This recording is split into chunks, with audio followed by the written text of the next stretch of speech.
દર મહિને 4-5 ઈએમઆઈ ભરીને તમે શું કંટાળી ગયા છો? જો આ બધા જ ઈએમઆઈને ભેગા કરીને એક ઈએમઆઈ થઈ જાય તો શું આ પોસિબલ થઈ શકે છે? આવો જાણીએ.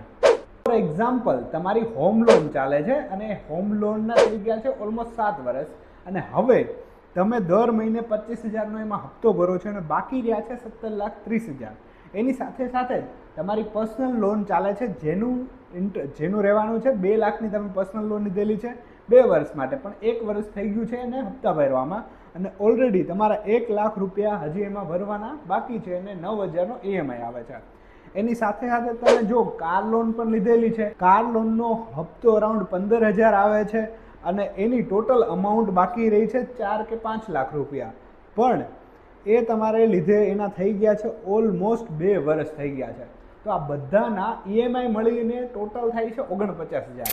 પણ જો તમે આ બધા જ ઈએમઆઈને ભેગા કરી અને જે તમારી હોમ લોન છે એમાં ઉપર ટોપઅપ કરાવી લેશો, બરોબર છે, તો ટોટલ બેલેન્સ તમારું પેન્ડિંગ રહેશે 22,91,000 રૂપિયા.